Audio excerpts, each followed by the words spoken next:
देखिए, जो टॉपिक है बुद्धि एवं व्यक्तित्व, टॉपिक का क्या नाम है? बुद्धि एवं व्यक्तित्व। तो बुद्धि का मतलब क्या होता है? 50 प्रकार का परिभाषा पढ़ना है, इतना परिभाषा पढ़ना है जिससे एक ही सवाल आना है, और परिभाषा पे परिभाषा, परिभाषा पे परिभाषा। ठीक है, अब मेरा काम है पढ़ाना, मैं तो पढ़ाऊंगा ही, लेकिन इसमें केवल और केवल क्या मिलेगा आपको? केवल और केवल डेफिनेशन। इसके अनुसार क्या था, थर्ड नहीं क्या कहता है, वेरे क्या कहता है, ये क्या कहता है, बस परिभाषा ही परिभाषा। लेकिन आप बुद्धि से क्या समझते हैं? है पहला बात तो याद रखना, क्या तुम्हारे पास है? हाँ, वो है, वो मस्तिष्क है वो चीज क्या है तुम्हारा? मस्तिष्क, जिसको तुम लोग ब्रेन बोलते हो।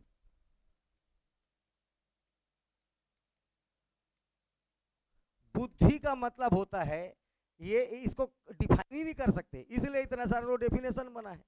बुद्धि को परिभाषित नहीं कर सकते। लेकिन बुद्धि एक चीज होता है, समझ। आप क्या समझे, तर्क करना, सही गलत में भेदभाव करना,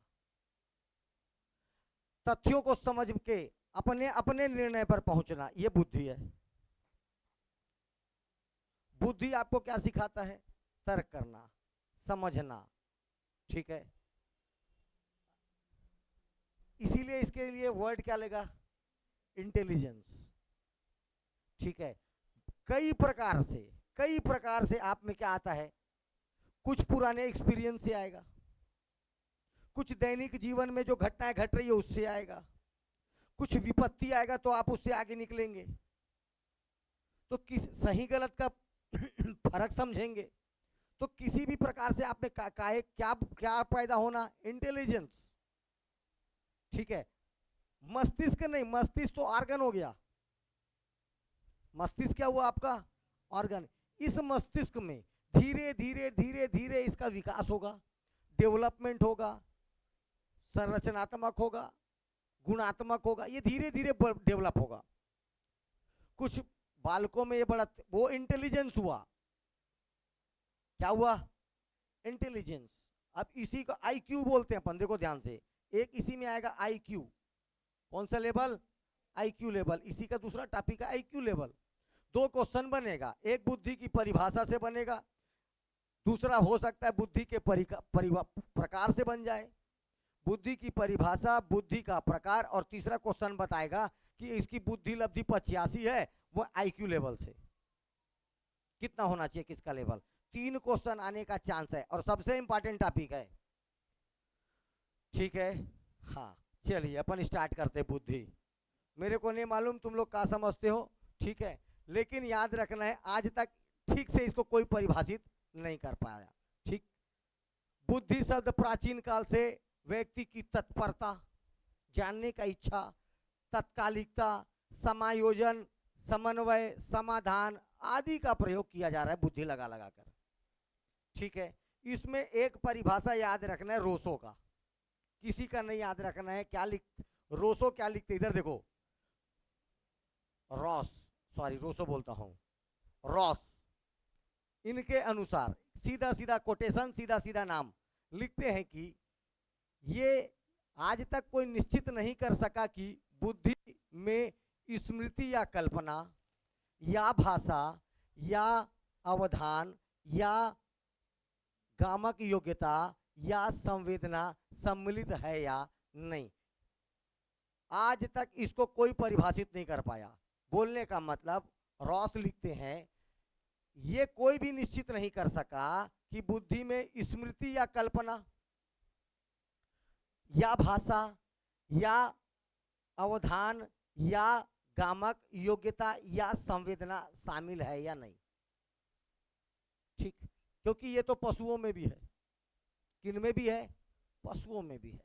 ठीक है, बुद्धि का मानसिक शक्ति जो वस्तुओं के तथ्यों को समझ, देखो अब हमारे हिसाब से बुद्धि क्या है? बुद्धि वस्तुओं एवं तथ्यों को समझने, उनमें आपसी संबंध खोजने, तर्कपूर्ण ज्ञान प्राप्त करने में सहायक होता है। यह भावना और अंतः प्रज्ञा से अलग है। बुद्धि भावना नहीं है, बुद्धि एक समझ है। बुद्धि क्या है? एक समझ है, भावना नहीं हो सकता।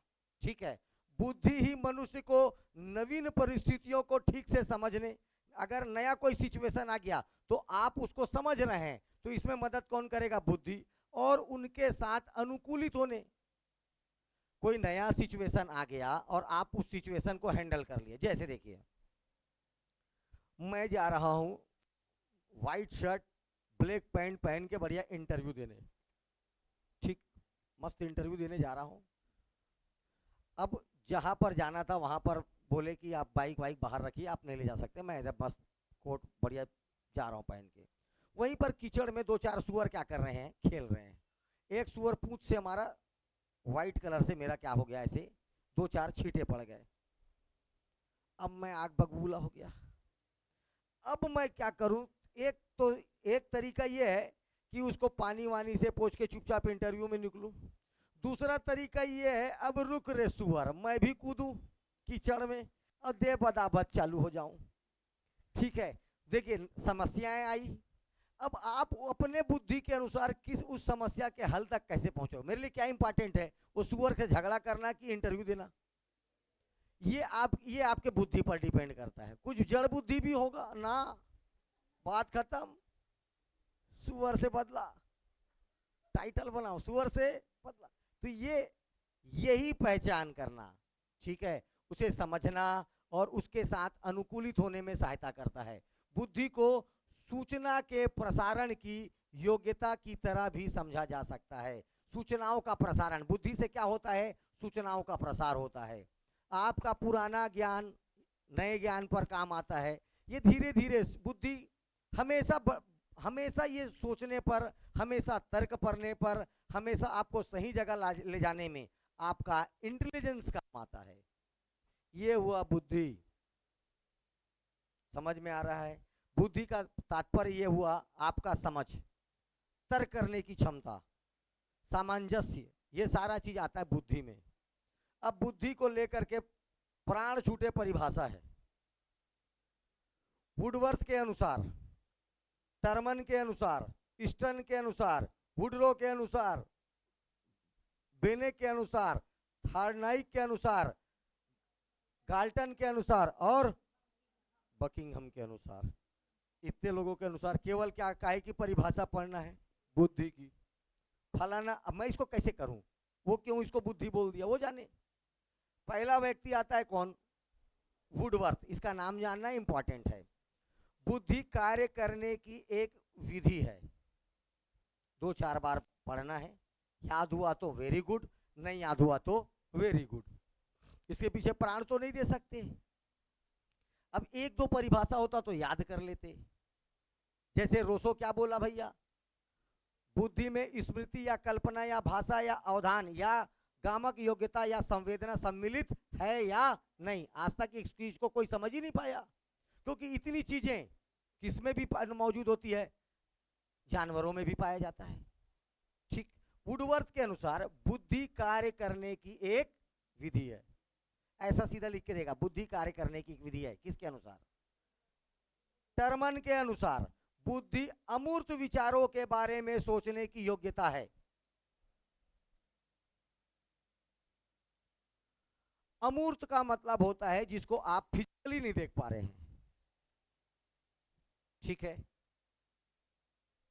मैं बोला हाथी, सबके मन में कल्पना आ गया, सूंड वाला आदमी दिख गया सबको, हाथी, लेकिन ये अमूर्त है। और वास्तविक में देखो, ये है कंप्यूटर, ये मूर्त है। ये क्या यहां पर? मूर्त। ठीक है, मूर्त अमूर्त में अंतर समझ में आया? जो अपन कल्पना करते हैं, कल्पना अमूर्त होती है। जैसे ये सारे जो लेटर लिखे हुए हैं, ये अमूर्त है ना, याद रखना। ये जो लेटर लिखे हुए हैं, जितने चिन्ह होते हैं, सब अमूर्त होता है, याद रखना।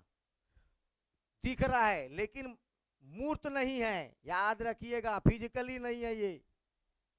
देखो मैं लिखा हाथी,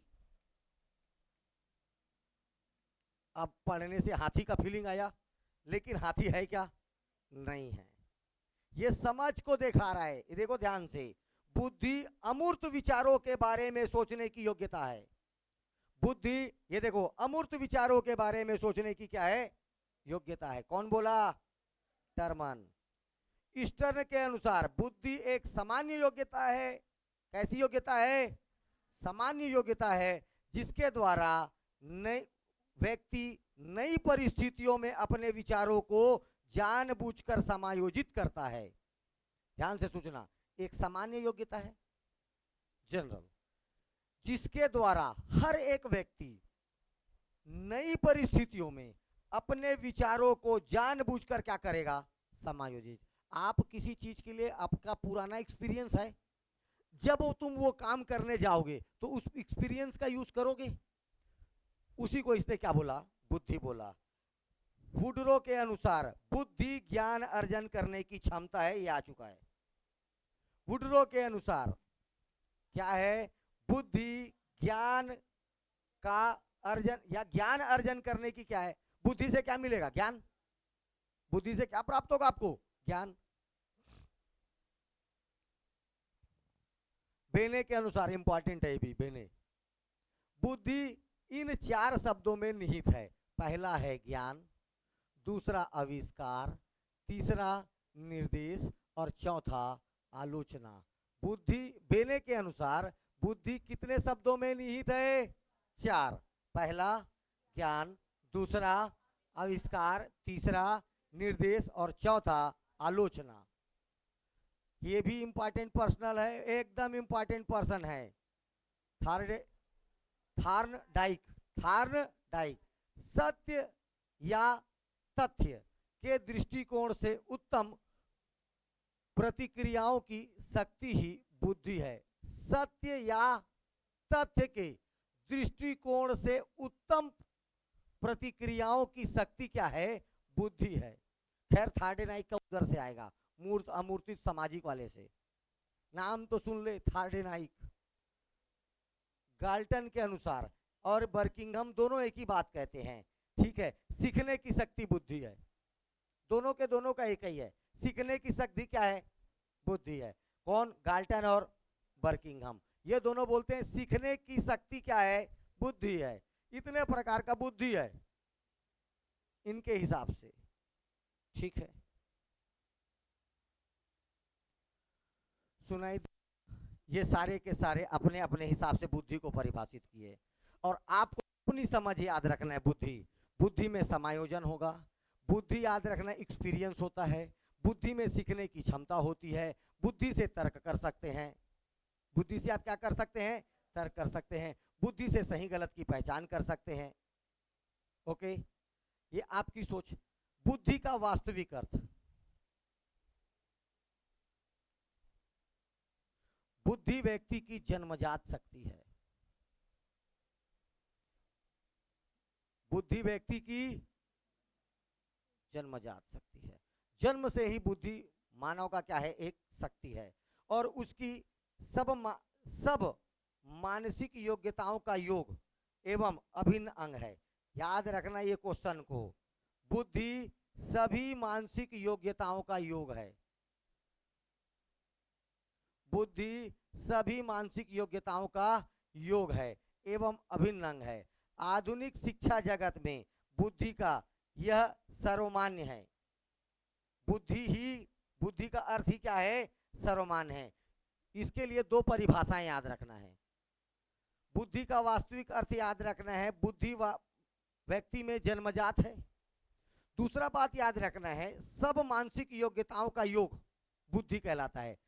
जितनी भी मानसिक योग, कभी मैं अच्छा फील कर रहा हूं तो अच्छा सोचूंगा, कभी मेरा मानसिक मन में मतलब झगड़ा लड़ाई हुआ है तो मैं कुछ और सोचूंगा। सब मानसिक योग्यताओं का योग क्या कहलाता है, बुद्धि कहलाता है। चलिए आओ इधर 2 इंपॉर्टेंट परिभाषा।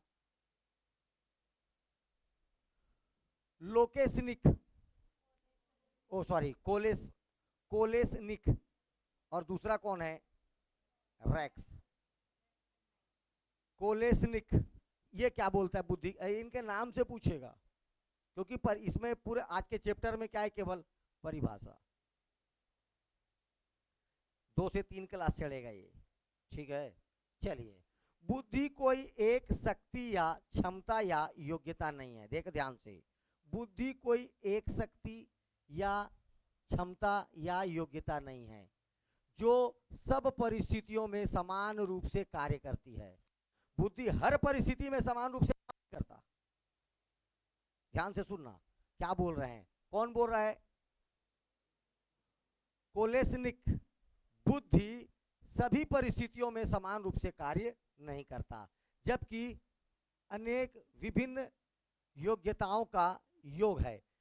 बुद्धि क्या होता है? ये देख, फिर वही बात आया, अनेक परिस्थितियों का या योग्यताओं का योग है। कौन? बुद्धि। आप इस परिस्थिति से कैसे निकले, आप अगले परिस्थिति से कैसे निकले, आप उस परिस्थिति से कैसे निकले थे, आप आने वाले परिस्थितियों से कैसे निकलोगे, इन सब का योग अनेक विभिन्न योग्यताओं का योग है। कौन? बुद्धि। क्या समस्या है? ठीक है, कोई एक शक्ति या क्षमता नहीं है, जबकि अलग अलग योग्यताओं का योग है। रेक्स और नाइट क्या बोलते हैं? रेक्स व नाइट। बुद्धि वह तत्व है जो सभी, देखो, सब मानसिक योग्यताओं में सामान्य रूप से सम्मिलित रहता है। आप चाहे गुस्सा हो, चाहे अच्छा करो, चाहे बुरा करो, उस समय आपकी बुद्धि काम करते रहती है। अरे हाँ या ना था, मैं ये करूं कैसे समझ में आता है? आपकी बुद्धि से। तो सभी मानसिक योग्यताओं में सामान्य रूप से सम्मिलित रहता है। यह परिमाण इस शताब्दी, देखो ये जो परिभाषा था, इसको सबसे बड़ा या सबसे अधिक मान्यता इसी को मिला। किसको? सब मानसिक योग्यताओं का सामान्य रूप से क्या है? सम्मिलित। जितनी भी मानसिक योग्यता, सभी मानसिक योग्यताओं का सम्मिलित रूप बुद्धि कहलाता है। एक लाइन में समझिए, सभी मानसिक योग्यताओं का सम्मिलित। अच्छा चल रहा है तो भी, बुरा चल रहा है तो भी, दुखी हूं तो भी, खुश हूं तो भी, मेरी जो मानसिक योग्यताएं हैं, इनका जो सम्मिश्रण है, इसका जो मिश्रण है, उसको बुद्धि बोलते हैं। यही नहीं कि बस मैं खुश रहूंगा तो मेरा दिमाग काम करेगा, या मैं जब केवल रोते रहूंगा तो मेरा दिमाग काम करेगा, या जब केवल विषम परिस्थिति आएगा तभी मेरा दिमाग सबका सम्मिलित रूप है। ये सीधा सीधा आपको मिलेगा। विभिन्न योग्यताओं का योग, ये भी बोल रहा है मानसिक योग्यताओं का योग, विभिन्न मानसिक योग्यताओं का योग। ये दो परिभाषाएं, एक को कौन दिया? कोलेस्निक, दूसरे को दिया रेक्स और नाइट। ठीक। क्वेश्चन सीधा सीधा पूछा है, बुद्धि की विशेषता। बुद्धि में क्या क्या विशेषता होनी चाहिए, या बुद्धि में क्या क्या विशेषता होती है? तो पहला बात याद रखना है, यह अमूर्त चिंतन की योग्यता प्रदान करती है। ठीक। अभी मैं एक बात देखो, ये अमूर्त है जो मैं बातें लिख रहा हूं, कैसा है? अमूर्त। अमूर्त है। पढ़ाई लिखाई करके जो व्यक्ति मतलब नौकरी पा रहा है वो अमूर्त, लेकिन जो पेचकस लेके फ्रिज व्रिज खोल रहा है, डॉक्टर इंजीनियर, डॉक्टर नहीं, डॉक्टर भी पढ़ के बन रहा है, जो दिन रात ऐसा राजमिस्त्री, ये सब मूर्त हैं। अभी समझाऊंगा कैसे। अभी ये जो बातें हो रही अमूर्त, देखो ध्यान से, यह अमूर्त चिंतन की योग्यता प्रदान करता है। अब इस पे अपन चिंतन कर सकते हैं। ठीक है, बुद्धि अमूर्त चिंतन की योग्यता प्रदान करता है। दूसरा, बुद्धि बहुआयामी या जटिल योग्यताओं का समूह है। अभी बताया योग्यताओं का समूह है। ये सीधा सीधा हाईलाइट, जितने हाईलाइट हैं ये सब क्वेश्चन में बन चुके हैं। बुद्धि बहुआयामी तथा जटिल योग्यताओं का समूह है। आगे, ये सीखने में सहायता प्रदान करते हैं। बुद्धि होगा तभी सीखेगा। ये देखो, ये कैसा शक्ति है? जन्मजात शक्ति है। ये जटिल समस्याओं को सरल बनाता है। ध्यान से देखो, बुद्धि दूसरों के अनुकरण करने की योग्यता है। बुद्धि होगा तभी दूसरे से आप क्या कर सकते हैं? कोई चीज को सीख सकते हैं। नेक्स्ट, बुद्धि अच्छे बुरे, सत्य असत्य, नैतिक अनैतिक में अंतर सीखने की योग्यता है। ये नवीन परिस्थितियों में सामंजस्य स्थापित करने में सहायक है। मान लीजिए कोई आपके पास नया कोई कैसा आ गया, कोई विपत्ति आ गया, तो उसमें सामंजस्य स्थापित कर सकते हो। बुद्धि के विवरण का लिंग, जाति, प्रजाति के आधार पर अंतर नहीं है। मतलब ये बता रहा है कि महिलाओं में बुद्धि नहीं होता, ऐसा कोई जरूरी नहीं है। ठीक है, बुद्धि का लिंग से कोई लेना देना नहीं है, दोनों में बुद्धि होता है। महिलाओं में ज्यादा ही होता है, वो तो बाद में पता चलता है, शादी के बाद। ठीक है, हाँ। यह पूर्व अनुभवों से लाभ उठाने की योग्यता प्रदान करता है। बुद्धि होगा तो जैसे पुराना अनुभव होगा तेरे, जितना एक्सपीरियंस, बोलते ना डोकरा, वो उसके पास जाना, फुल एक्सपीरियंस डोकरा। ठीक, कैसे आता है ये? पूर्व अनुभवों से। जितना जितना उसका एज बढ़ते जाएगा उतना उसको अनुभवी होते जाता है। कैसे? ऐसे ही बुद्धि पर वंशानुक्रम और वातावरण का प्रभाव पड़ता है। पहले तो याद रखना है, अच्छे मतलब टैलेंटेड घर में पैदा, आईएएस का बेटा आईएएस, और उसका बेटा आईएएस, और उसका बेटा आईएएस, क्योंकि क्या चला रहा है, हाँ वो देख रहे हैं, सीख रहे हैं। ठीक है, और साथ में याद ना वातावरण का भी प्रभाव पड़ रहा है। बुद्धि व्यक्ति को अपने विगत अनुभवों से लाभ उठाने की क्षमता देता है। जो उनके साथ बीत गया है उससे आप क्या कर सकते हो, अभी भी लाभ उठा सकते हो।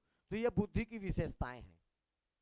इनमें से कौन सा बुद्धि की एक विशेषता नहीं है, या इनमें से कौन सा एक बुद्धि की विशेषता है? डायरेक्ट क्वेश्चन यही पूछेगा, ऑप्शन नंबर डी, इनमें से सभी। ऐसे प्रश्नों में यही आंसर आएगा। ठीक है, बुद्धि के प्रकार। चलिए पहले तो इस व्यक्ति का नाम याद करिए, थार्न डाइक। फिर इस व्यक्ति का नाम याद रखिए, गैरिट। क्या नाम है? गैरिट। दोनों एक ही प्रकार का बात बोल रहे हैं। ठीक है, अब देखिए थार्न डाइक के अनुसार बुद्धि तीन प्रकार का। पहला मूर्त, दे तो है ही नहीं सर, बोलो, हम मैं बता रहा हूं। पहला फिर भी याद ना, मूर्त, दूसरा अमूर्त, और तीसरा सामाजिक। वो भी वही बोल रहा है, मूर्त, अमूर्त और सामाजिक। ये जो यांत्रिक बुद्धि है यही होता है मूर्त। ये जो यांत्रिक बुद्धि यही कैसा होता है? तो यही परिभाषा देने वाला थार्ड नाइक है, और यही वाला कौन है? गैरिट। दोनों के अनुसार बुद्धि तीन प्रकार का, मूर्त, अमूर्त और सामाजिक। मूर्त, अमूर्त और सामाजिक। इसी ने मूर्त, ये देखो इसी को मूर्त बोला जाता है। किसको? यांत्रिक बुद्धि को। ठीक है, यांत्रिक बुद्धि को ही क्या बोला जाता है? मूर्त। चलिए, थार्ड नाइक के अनुसार बुद्धि के प्रकार। पहला बुद्धि अमूर्त बुद्धि, दूसरा बुद्धि क्या लिखा था? सामाजिक, और तीसरा क्या लिखा था? यांत्रिक। चलिए, अमूर्त बुद्धि। अमूर्त बुद्धि ज्ञान प्राप्त करने के लिए प्रयोग किया जाता है। पुस्तक आप क्या के लिए पढ़ते हो? पुस्तक में लिखी बातें अमूर्त है, कि वहां पर कोई ऋषि विषि आ जाता है। एक गांव में एक गरीब ब्राह्मण था, ब्राह्मण आ जाता है कैसे? नहीं, आप पढ़ रहे हैं बस, अमूर्त है वो। आप कल्पना कर रहे हैं, उसकी बात नहीं करना, वो अमूर्त है। एक गांव में गरीब ब्राह्मण रहता था, क्योंकि ब्राह्मण हमेशा गरीब ही रहता है पुस्तक वालों के हिसाब से, ऐसी ना चालू होता है। तो ये जो बातें हैं आप काहे के लिए पढ़ रहे हैं? ज्ञान के लिए। काहे के लिए? तो अमूर्त बुद्धि ज्ञान प्राप्त करने के लिए प्रयोग किया जाता है। इसमें देखो शब्दों का यूज होगा, इनमें सिंबल्स का यूज होगा। हाथी का चित्र बनाने देने से हाथी आ जाएगा क्या? वो सिंबल है, क्या है उसका? सिंबल है। तो इसमें शब्द आएंगे, सिंबल्स आएंगे, समस्या समाधान आदि के रूप में अमूर्त बुद्धि का प्रयोग किया जाता है। अगर कोई समस्या आ भी गई तो हम कैसा उसका उपयोग करेंगे? अमूर्त बुद्धि का। तो जितने भी पढ़ लिख कर जो पोस्ट पाएगा वो याद रखना है किस बुद्धि से पाया? अमूर्त बुद्धि से पाएगा, सामाजिक बुद्धि से पाएगा, कि यांत्रिक बुद्धि से पाएगा? अमूर्त बुद्धि से पाएगा। बात समझ में आया? ठीक। दूसरा सामाजिक बुद्धि, ये आपको देता है कि समाज में समायोजन कैसे करना है, समाज में समायोजन करना, समायोजन करना मतलब मिलजुल कर। तो इसमें जो सामाजिक रूप से जो अच्छा होगा, जो समाज के चीजों में भाग लेगा, आगे चल के वही बनेगा नेता, वही बनेगा व्यापारी। ध्यान से समझना बातों को। व्यापारी को क्या चाहिए, व्यवहार अच्छा होना चाहिए, मतलब कैसा प्राणी है वो, सामाजिक, तभी उसका व्यापार अच्छा चलेगा। एक नेता को क्या गुण चाहिए, बहुत अच्छा मिलनसार होना चाहिए, समाज से घुल मिल कर रहे। एक मंत्री में भी यही गुण होना चाहिए। तो याद रखना, ये सामाजिक बुद्धि, किसी बुद्धि के द्वारा व्यक्ति समाज में समायोजन करता है, विभिन्न व्यवसायों में सफलता प्राप्त करता है, ये सामाजिक बुद्धि है। और तीसरी बुद्धि है उसके पास, यांत्रिक, इसी को मैं मूर्त बोल रहा हूं, इसी को मैं क्या बोला, मूर्त। इस बुद्धि की सहायता से व्यक्ति यंत्र और भौतिक वस्तु, भौतिक वस्तु जैसे आया मूर्त हो गया, भौतिक वस्तु जैसे बोला मैं, क्या हो गया वो, मूर्त हो गया। तो यंत्र और भौतिक वस्तुओं का परिचालन करता है। ऐसे व्यक्ति या तो बनेगा क्या, या क्या बनेगा, या आदि होते हैं। ठीक है, तो ये किसके अनुसार, थार्डेनाइक के अनुसार, थार्नडाइक के अनुसार बुद्धि तीन प्रकार का, अमूर्त बुद्धि, सामाजिक बुद्धि और यांत्रिक बुद्धि। सेम चीज बोलता है गैरिट, मूर्त बुद्धि। अब ये मूर्त बुद्धि मतलब, अब मैं बता रहा हूं, यांत्रिक बुद्धि को ही मूर्त बुद्धि बोलते हैं। देखो ध्यान से, इस बुद्धि को यांत्रिक बुद्धि भी कहते हैं। इस बुद्धि को क्या बोला जाता है, यांत्रिक बुद्धि। इसका संबंध यंत्रों से, मशीनों से होता है, जो एक्चुअल में क्या होता है, भौतिक है, भौतिक वस्तुएं हैं। जिन व्यक्तियों में ये बुद्धि होगी, कैसी बुद्धि, मूर्त बुद्धि या यांत्रिक बुद्धि। अरे कोई बच्चे को ना कितना भी पढ़ा समझ में नहीं आता, लेकिन उसको प्रैक्टिकल करा फट से समझ में आ जाता है। बात को समझना, क्या कराया मैंने, प्रैक्टिकल। वो कैसा बच्चा हुआ, मूर्त, उसको कैसी बातें समझ में आ रही है। और कई जन पढ़ पढ़ के भका ये पूरा रट दिया है, अलग समझ में, अलग रट दिया है। तो उसके पास कैसा बुद्धि है, अमूर्त। बात समझ में आ रहा है, यही बात कर रहे हैं। तो वह यंत्रों और मशीनों के कार्यों में विशेष रुचि ले रहा है। अतः इस बुद्धि को व्यक्त अच्छे कार्य, इससे जो इस बुद्धि वाले होंगे, या तो बहुत अच्छा कारीगर बनेगा, या तो मैकेनिक बनेगा, या तो इंजीनियर बनेगा, या औद्योगिक कार्यकर्ता बनेगा, राजमिस्त्री भी बन सकता है। तो इस प्रकार के बुद्धि रखने वाले मैं ये लोग होंगे। वैज्ञानिक का नाम याद रखना, कौन है, गैरिट। अमूर्त बुद्धि, अभी मैं बताया, जो भी चीज पुस्तक में लिखा है। अमूर्त बुद्धि का मतलब होता है ज्ञान प्राप्त करना, पुस्तक पढ़ना, बातें अमूर्त होगी। तो इसमें बातें शब्द के रूप में हो सकता है, सिंबॉलिक रूप में हो सकता है। इसका जिस पर ये बुद्धि ज्यादा होगा, वो बहुत अच्छा क्या बनेगा, वकील। बहुत अच्छा क्या बनेगा, डॉक्टर। बहुत अच्छा क्या बनेगा, क्या बनेगा, क्या बनेगा, ये। ओके। और तीसरी बुद्धि होगी सामाजिक बुद्धि। सामाजिक बुद्धि का मतलब ये समाज के साथ क्या बना के रखेगा, तालमेल या समन्वय बना के रखेगा। ठीक है, सामाजिक कार्यों में होता है। जिस व्यक्ति में ये बुद्धि होती है वो मिलनसार होगा। चल गणेश बैठाबो, शुरू से क्या करेगा, चल गणेश बैठाबो, आज सरस्वती शनिवार है, सरस्वती पूजा, कलेक्शन करो कलेक्शन करो, शुरू से रहेगा उसमें। अरे होता है ना, स्कूल में भी देखे हो। ठीक है, वो आज पटक दूंगा लीजा यहीं से ऊपर से, ऐसे सीढ़ी से ना, ऐसे ऐसे ऐसे गिरेगी, मेरा सीढ़ी टूट जाएगा सोच के मैं डरता हूं बस। सामाजिक कार्यों में रुचि लेने वाले, मानव संबंधी ज्ञान, देखो इस प्रकार का बुद्धि रखने वाला आगे चल के बहुत अच्छा क्या बन सकता है, मंत्री। आगे चल के यही क्या बन सकता है, बहुत अच्छा व्यवसायी। यही क्या बन सकता है, कूटनीतिक, सामाजिक कार्यकर्ता।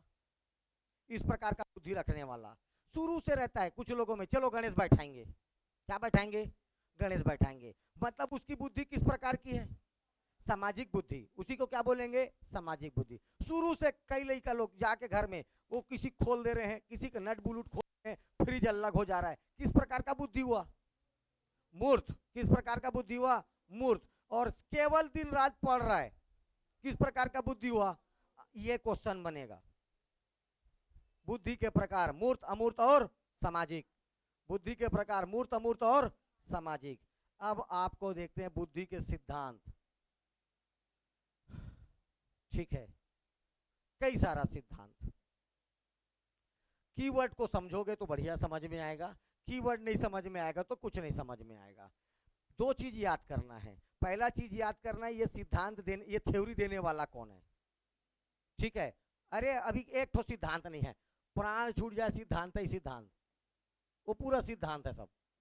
ठीक है, तो पहला बात तो याद रखना है आपको, सिद्धांत देने वाला कौन है, एक चीज ये जानना है, और उस सिद्धांत का की पॉइंट क्या है, उस सिद्धांत का की पॉइंट क्या है। ठीक है, इसका नाम याद रखना है बीने। क्या नाम है इसका, बीने। और इसका सिद्धांत है एक कारक सिद्धांत। क्वेश्चन एक तो ये बनेगा, एक कारक सिद्धांत कौन दिया, तो बीने। कौन दिया, बीने। ठीक है, पहला क्वेश्चन तो यही बनेगा, एक सिद्धांत, एक कारक सिद्धांत वाले का नाम बीने। ठीक है, अब देखो ध्यान से, इसका बहुत सारे लोगों ने, अल्फ्रेड बीने, पूरा नाम तेरे को जानना नहीं है, इसका कुछ लोगों ने समर्थन किया। इसका समर्थन किया कौन, टर्मन। और एक समर्थन करने वाला कौन था, एम्बिग्रास। ये समर्थक हैं इसके। मेन व्यक्ति कौन है, बीने। और इसका सिद्धांत क्या है, एक कारक सिद्धांत। बीने का सिद्धांत क्या है, एक कारक। बुद्धि का केवल एक कारक है, बोलता है ये। बुद्धि का केवल कितना कारक है, एक कारक है। इस सिद्धांत के अनुसार बुद्धि वह शक्ति है जो समस्त मानसिक कार्यों को प्रभावित करती है, बस यही है। बीने के अनुसार एक कारक सिद्धांत, बीने का सिद्धांत क्या है, एक कारक सिद्धांत। और वो एक कारक कौन है, मानसिक कार्यों। देखो, बुद्धि समस्त मानसिक कार्यों को प्रभावित करती है। मानसिक मतलब जो काम आप मन से कर रहे हैं, बुद्धि समस्त मानसिक कार्यों को प्रभावित करती है। किसका सिद्धांत है, बेने का। किसका सिद्धांत है, बेने का। बेने का सिद्धांत कौन है, एक कारक सिद्धांत। और वो कारक कौन सा है, मानसिक कार्यों को प्रभावित करता है। कौन करता है, बुद्धि। बुद्धि मानसिक कार्य सभी, समस्त, ये भी आएगा ना, बुद्धि जो है समस्त मानसिक कार्यों को प्रभावित करता है, ये याद रखना है। बुद्धि जो है समस्त मानसिक कार्यों को प्रभावित करता है। आगे चाहोगे तो पढ़ सकते हो। इस सिद्धांत के अनुयायियों ने बुद्धि को समस्त मानसिक कार्यों को प्रभावित करने वाला शक्ति माना है। उन्होंने यह भी माना है कि बुद्धि समग्र रूप वाली होती है और व्यक्ति को एक विशेष कार्य करने के लिए अग्रसित करती है। यह एक व्यक्ति का खंड है जिसका विभाजन, देखो, जिसका विभाजन नहीं किया जा सकता, इसीलिए क्या बोला गया इसको, एक कारक सिद्धांत। इसका और खंड नहीं हो सकता, इसलिए नाम क्या इसका, एक कारक सिद्धांत। एक कारक सिद्धांत किसका है, बेने का। और वो क्या बोलता है कि बुद्धि समस्त मानसिक कार्यों को प्रभावित करती है और इसका कोई खंड नहीं है। ठीक, अब जिसको थ्योरी पढ़ना है पढ़ते रहना, क्वेश्चन वहां से नहीं आना है, जहां से आना है वो हो गया। एक कारक सिद्धांत देने वाला बेने, देने वाला बेने। क्या बोला, बुद्धि समस्त मानसिक कार्यों को क्या करता है, प्रभावित करता है। ओके, द्विकारक सिद्धांत मतलब इसमें कितने कारक होंगे, दो कारक होगा। बुद्धि में कितने कारक होंगे, दो कारक होंगे।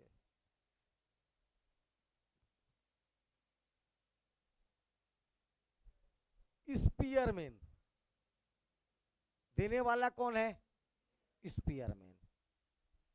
दो कारक सिद्धांत देने वाला कौन है, सीधा सीधा क्वेश्चन पूछेगा। बुद्धि के लिए एक कारक सिद्धांत देने वाला बीने, बुद्धि के लिए दो कारक सिद्धांत देने वाला, ठीक है।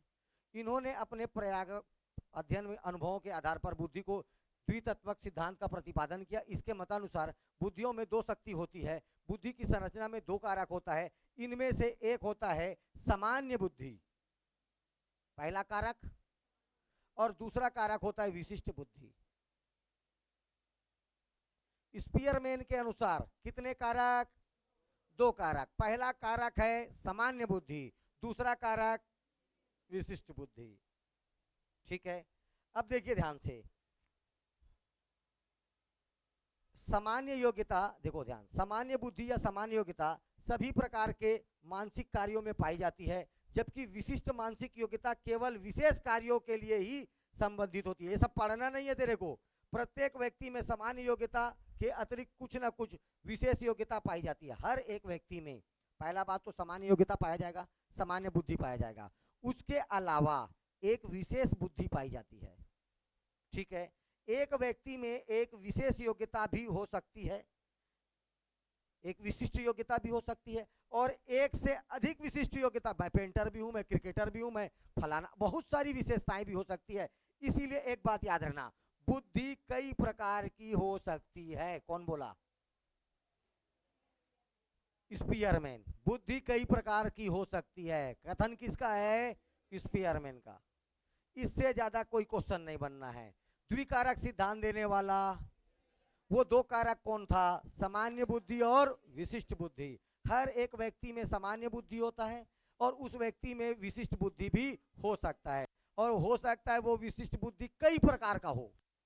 इसीलिए बोला गया बुद्धि कई प्रकार की हो सकती है। क्या दिक्कत है?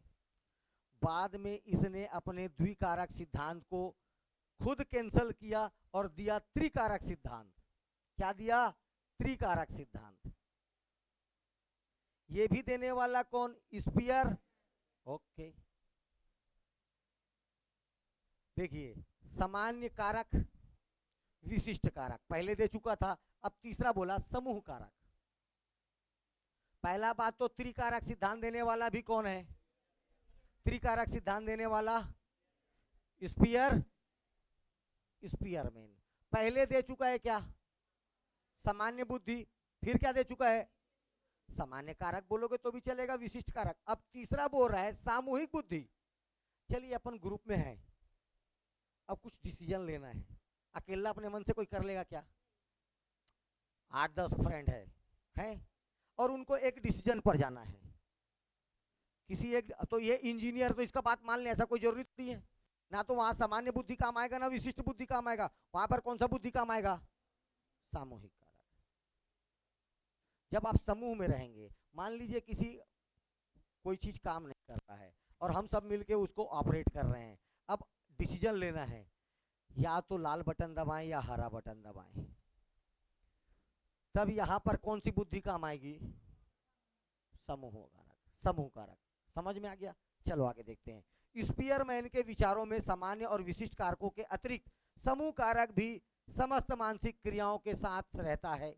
कुछ विशेष योग्यताएं जैसे यांत्रिक योग्यता, अंक की योग्यता, शाब्दिक योग्यता, संगीत, अकेला बजा लेगा संगीत को, या तो हारमोनियम बजाएगा या तो ये बजाएगा, और सब साथ में होगा तब कहलाएगा संधि गीत।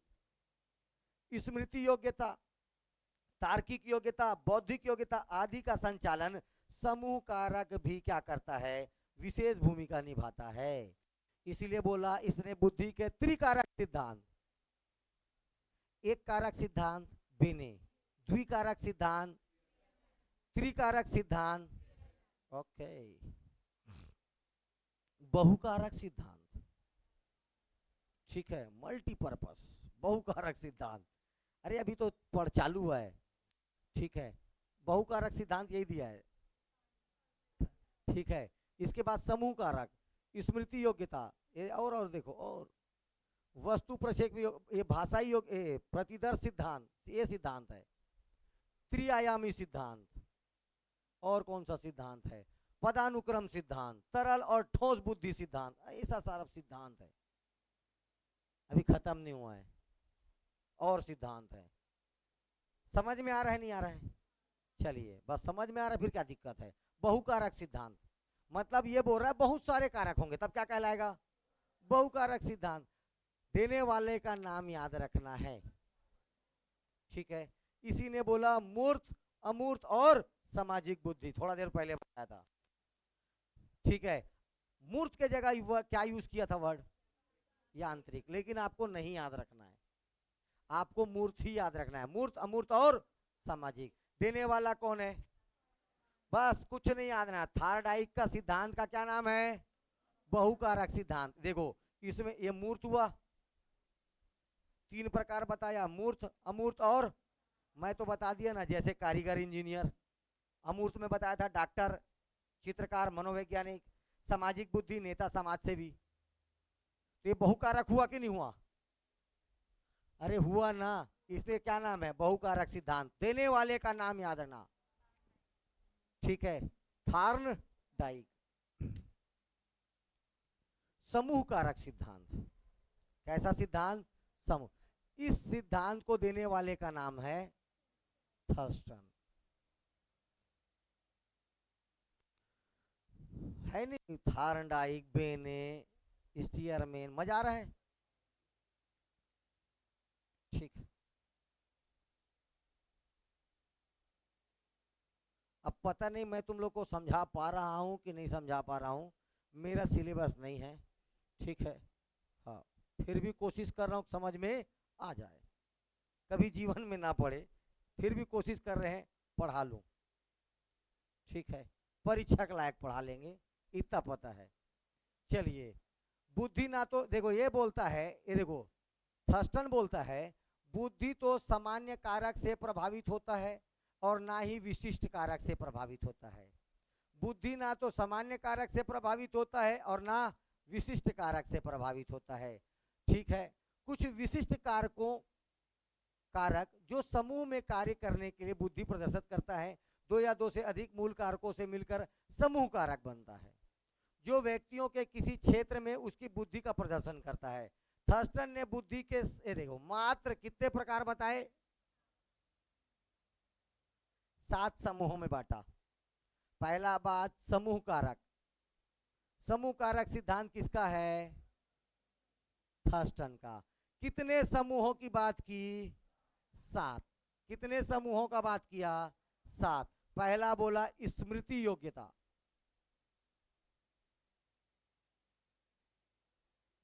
स्मृति मतलब मेमोरी, स्मृति मतलब, और उसमें क्या रहता है, सूचना। योग्यता द्वारा व्यक्ति अभिगम करता, उसमें प्राप्त सूचना को क्या करता है, धारण। स्मृति में क्या धारण करके रखता है, सूचनाएं, इंफॉर्मेशन। ठीक है, तो ये एक समूह ये हुआ स्मृति योग्यता। संख्यात्मक का मतलब समझ में आ रहा है, आंकड़े, वहां पर क्या बुद्धि में से स्टोर रहेगा, आंकड़े।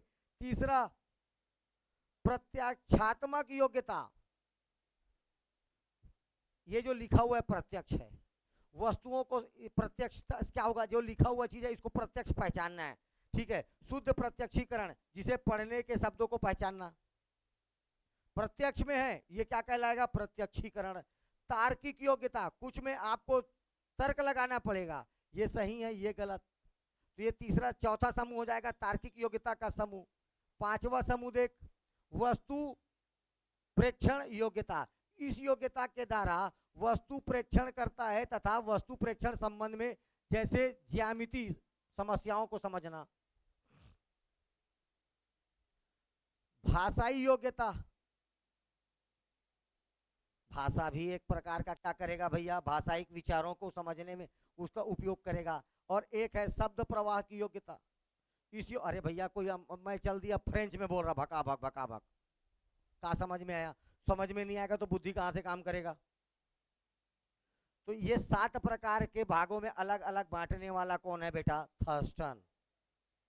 कौन है ये, थर्स्टन।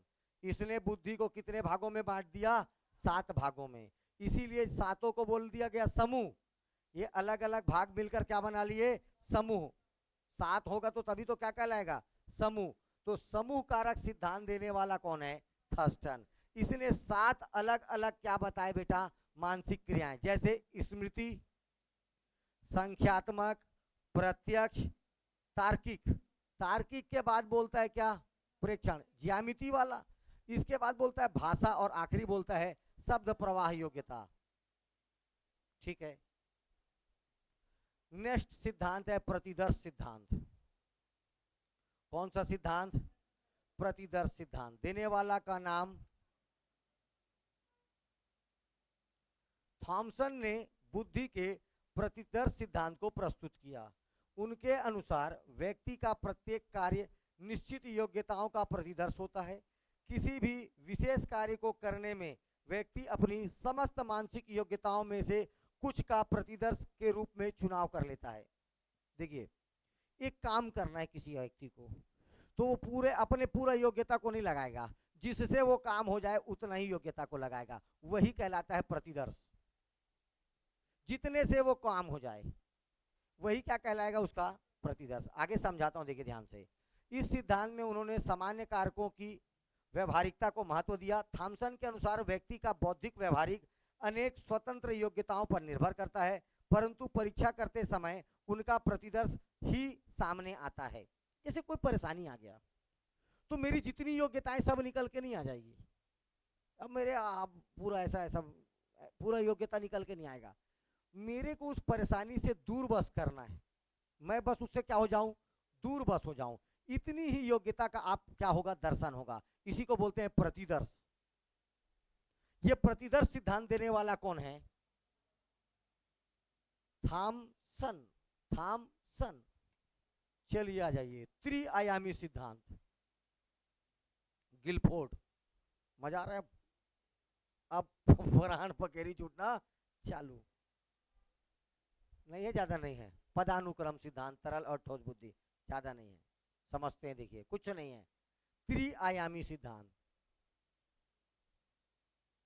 लेकिन लेकिन लेकिन त्रिकारक बुद्धि सिद्धांत कौन दिया? यही समझना है। और ये क्या है बेटा? त्रिआयामी। ठीक है, आयाम मतलब डायमेंशन, 3 अलग अलग आयाम होंगे, तब क्या क्या नाम है उसका? त्रिआयामी। एक होगा संक्रिया, एक होगा उत्पाद, और तीसरा होगा विषय वस्तु। हर एक चीज में ये 3 चीजें होगी। गिलफोर्ड और उसके सहयोगी ने 3 मानसिक योग्यताओं के आधार पर बुद्धि की संरचना व्याख्या किया। गिलफोर्ड ने यह बुद्धि संरचना त्रिआयामी बौद्धिक मॉडल कहलाता है। उन्होंने बुद्धि कारकों को 3 श्रेणियों में बांटा। ठीक है, इन्हीं को 3 विमाएं बोलते हैं, डायमेंशंस बेटा। पहला है संक्रिया, पहला क्या है, दूसरा क्या है, और तीसरा क्या है? पहला क्या है? क्वेश्चन बना हुआ है, ठीक है, ध्यान से देखना। किसका है? तो ये गिलफोर्ड का, 3 डायमेंशन। जबकि त्रिक सिद्धांत किसका है? ठीक है, पहला है संक्रिया। संक्रिया में और 5 तत्व होते हैं। पहला स्मृति, दूसरा संज्ञान, तीसरा अपसारी चिंतन, ये पूछा हुआ सवाल है, अभिसारी चिंतन और मूल्यांकन। ये स्मृति समझ में आ गया, संज्ञान समझ में आ गया, मूल्यांकन आपको ये नहीं समझ में आया, अपसारी चिंतन और, ठीक है। गिलफोर्ड का आउट ऑफ द बॉक्स चिंतन अभिसारी चिंतन से संबंधित है। अब ये क्या है अपसारी चिंतन? अपसारी चिंतन कई उत्तरों को प्रोत्साहित करता है,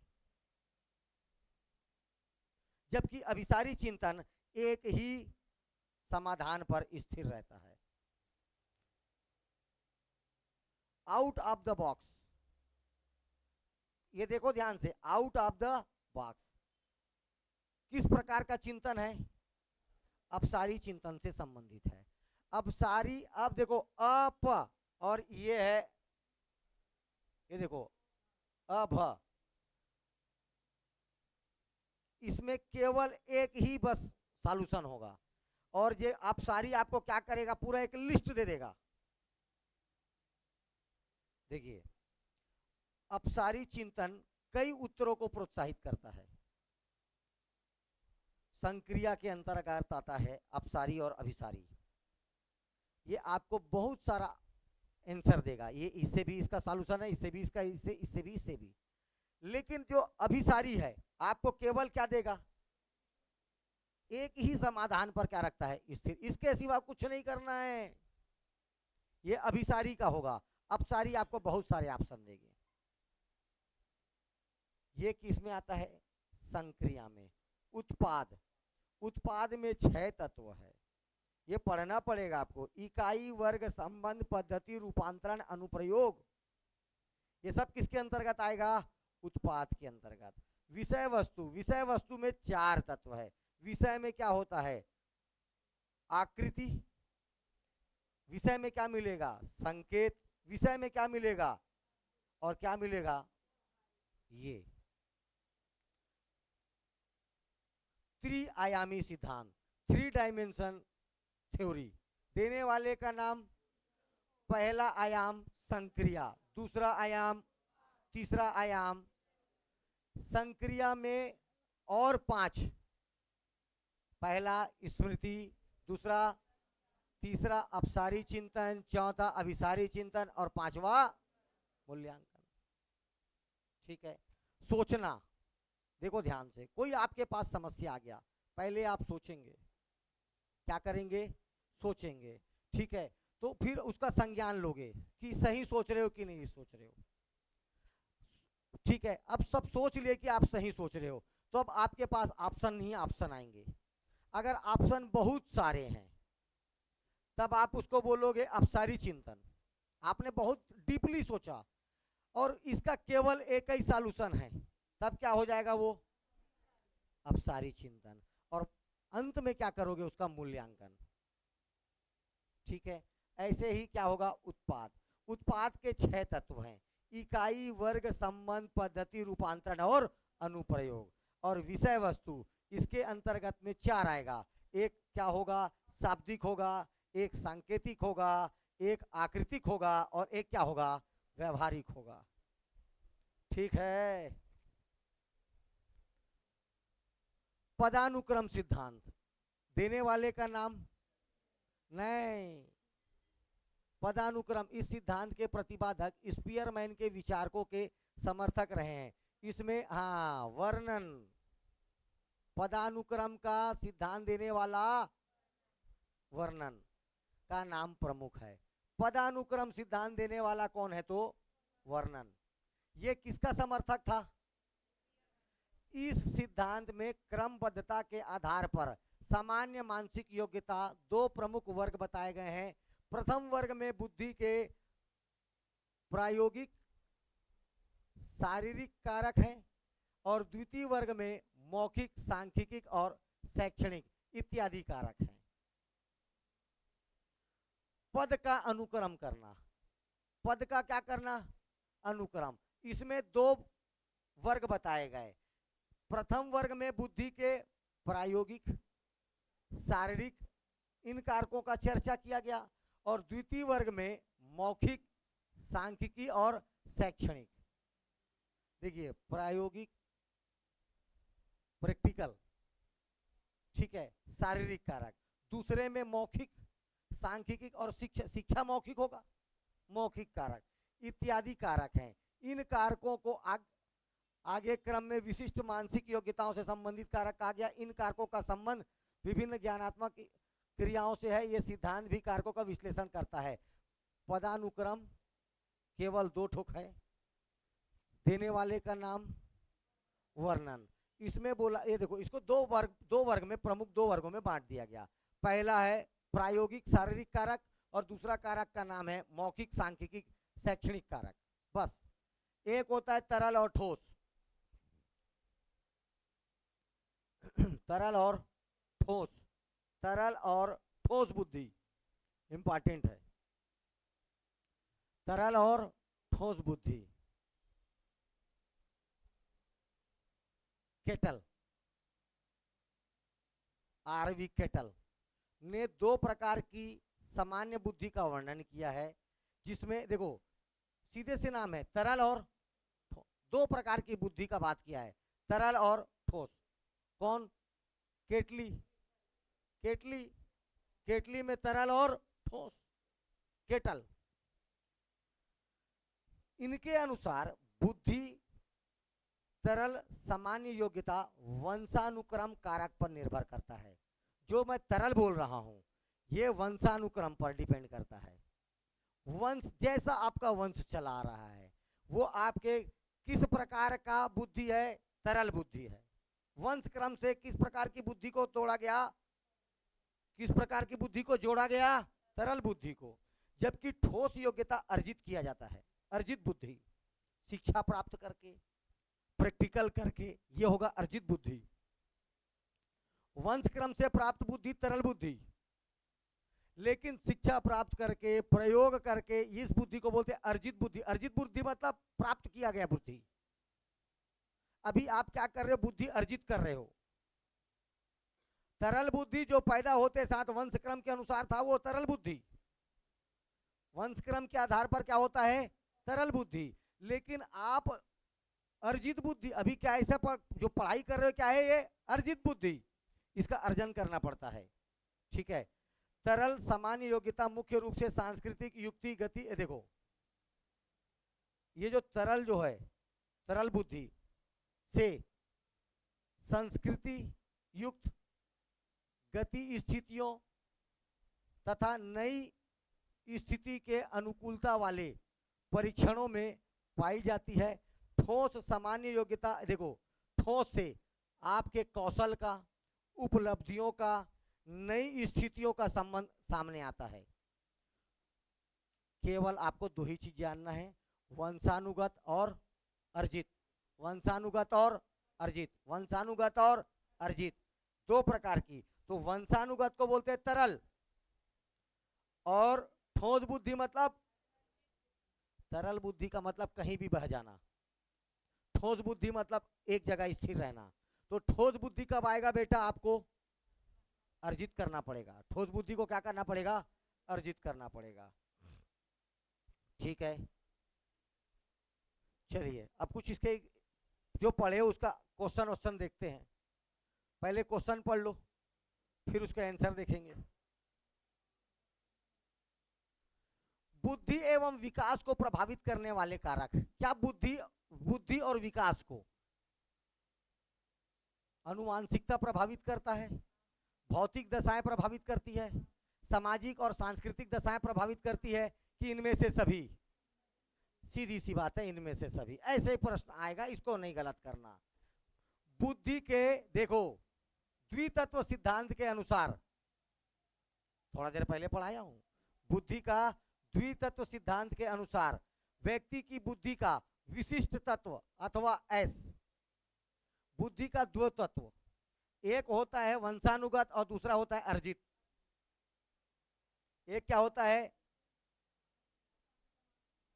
अरे जन्मजात और एक अर्जित, एक जन्मजात और एक दूसरा अर्जित। देखो ध्यान से, ऑप्शन नंबर 2 मेरे ख्याल से ये जन्मजात का है, बी।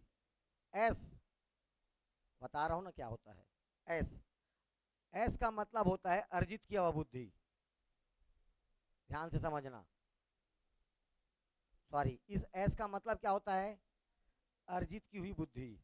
और एक होगा जी, एक क्या होगा, जी, ये होगा जन्मजात या वंशानुगत बुद्धि। बुद्धि के द्वितत्व सिद्धांत, अभी तरल और ठोस का बात किया, अगर द्वितत्व सिद्धांत का बात करता हूं तो ये देखो यहां पर क्या बात कर रहा है, जन्मजात और अर्जित का। तीसरा ऑप्शन नहीं है आपके पास, जन्मजात और अर्जित का। इसमें जो एस है ये किसके लिए है, जन्मजात के लिए कि अर्जित के लिए? अर्जित के लिए। और अगर जी पूछेगा तो किसके लिए रहेगा, जन्मजात के लिए। सेम चीज पूछेगा जी तत्व किसके लिए है, तो जन्मजात के लिए। अगर एस पूछा है तो किसके लिए होगा? बेटा मैं ऑब्जेक्टिव ला रहा हूं, ये इंपॉर्टेंट ऑब्जेक्टिव्स है, ठीक है। चलिए, ज्ञान के सभी विभिन्न मॉडल, उदाहरण समझना, याद रखना, अनदेखा करना, कल्पना करना, तर्क करना को शामिल करने के लिए सामान्य शब्द क्या होगा?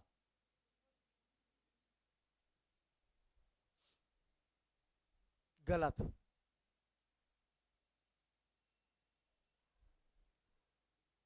ज्ञान के सभी विभिन्न उदाहरणों को समझना, याद रखना, अनदेखा करना, कल्पना करना, तर्क करना, ये सारी चीजें आपको आएगी अनुभूति से। किससे आएगा? समझ भी हो सकता है, रुक जा देखते हैं। तीसरे का डी किससे आएगा? ये अनुभूति से। किससे आएगा? अनुभव। एक प्रकार का क्या वो, आप उसी के कारण देखो, अनुभव के कारण किसी चीज को अनदेखा कर सकते हैं, तर्क कर सकते हैं। हालांकि चीज ये बुद्धि का भी है, लेकिन यहां पर इसका आंसर क्या आना है? अनुभूति। और ये क्वेश्चन अभी आया है 2023 में। बुद्धि एवं व्यक्तित्व में वंशानुक्रम की, बताइए, वंशानुक्रम की नाम मात्र का भूमिका होगा। सारा होता है बेटा अर्जित बुद्धि का। वंशक्रम की बुद्धि को क्या बोला जाएगा? मेरे ख्याल से भाई पूर्वानु में भूमिका नहीं, ठीक है, बी ठीक है, नाम मात्र की भूमिका। चौथे का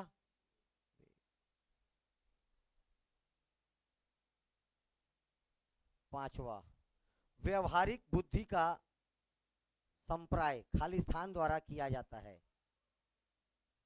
कौन बोला व्यवहारिक बुद्धि?